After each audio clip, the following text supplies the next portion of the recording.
সম্মানিত দর্শক, আজকের গরম খবর। ইসরায়েল এবং ইরানের মাঝে যে যুদ্ধটি লেগেছিল, সেই যুদ্ধে সৌদি আরব কোন পক্ষে ছিল, আজকে সেই তথ্যটি ফাঁস হয়েছে। সৌদি আরব এবং ইসরায়েল এক পক্ষে ছিল, আর তারা নিজেরাই ইরানকে ক্ষতি করার চেষ্টা করছিল। সৌদি আরবের কি ঠিক হয়েছে এইরকম ব্যবহার করা? আমরা এই ভিডিওর মাধ্যমে সৌদি আরবকে নিয়ে আরো অনেক গুরুত্বপূর্ণ বিষয় তুলে ধরার চেষ্টা করব। আর আপনি যদি আমাদের চ্যানেলে নতুন হয়ে থাকেন তাহলে অবশ্যই সাবস্ক্রাইব করুন আর একটি লাইক দিয়ে দেখতে থাকুন সম্পূর্ণ ভিডিওটি। আমি তীব্র নিন্দা জানাচ্ছি ভাই। ঘরের ইন্দুর যদি বেড়া কাটে, আপনি আপনার ঘর কখনোই রক্ষা করতে পারবেন না।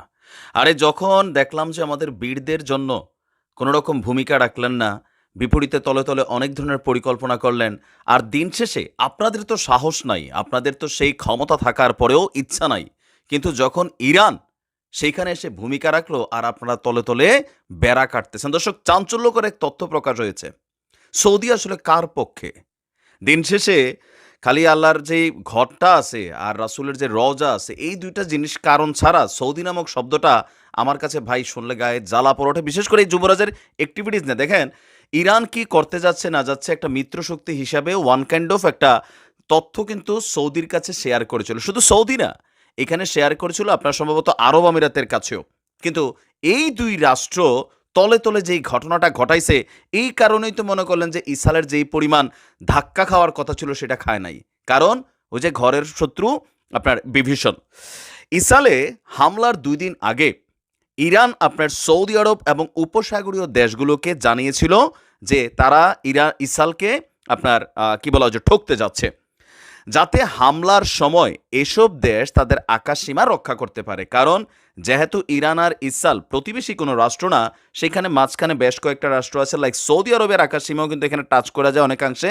তো সেই ক্ষেত্রে যেন সৌদির কোনো এয়ারলাইন্স বা থাকে না আভ্যন্তরীণ আন্তর্জাতিক ফ্লাইটগুলো যেন বিঘ্নিত না হয় বা কোনো ক্ষতির সম্মুখীন না হয়, এই ব্যাপারে বন্ধু ভাইবা সৌদি এবং আরব আমিরাতে একটা তথ্য দিছিল ইরান।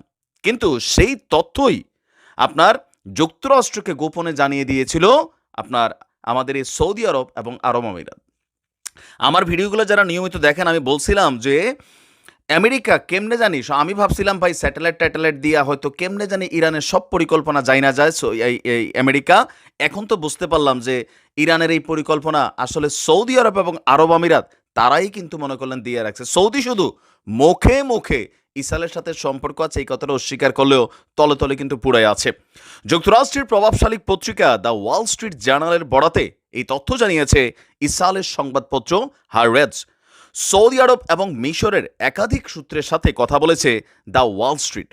তারা বলছে যে বেশ কয়েকটি আরব সরকার আশঙ্কা করছিল ইসরায়েলকে সহায়তা করলে ইরানের সঙ্গে সম্পর্কের অবনতি ঘটতে পারে। কিন্তু যুক্তরাষ্ট্রের সঙ্গে আলোচনার পর সৌদি আরব এবং সংযুক্ত আরব আমিরাত হামলার গোয়েন্দা তথ্য জানাতে রাজি হয়েছে।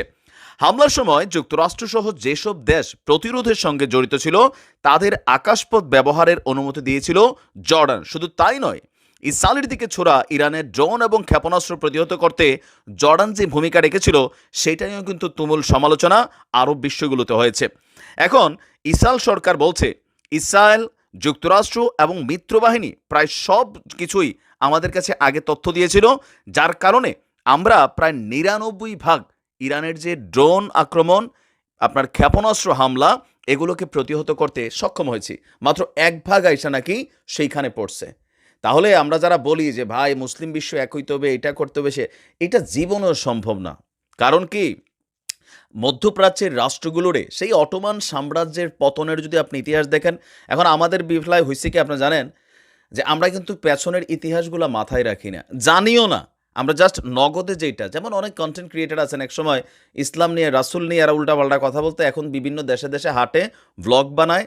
এই যে বনি আমিনের নমুনায় আমি দেখি যে আপনারা দেখেন যে ভাই কেমনে ঝাঁপায়া পড়ছেন, এদের ব্যাকগ্রাউন্ডগুলা আমরা অনেকেই কিন্তু ভুলা যাই যে মাত্র ১ বছর ২ বছর আগেও এদের ভূমিকা কী ছিল, বাট এখন একটু মুখে মুখে এই পজিটিভ কথা বললে আমরা ভুলা যাই।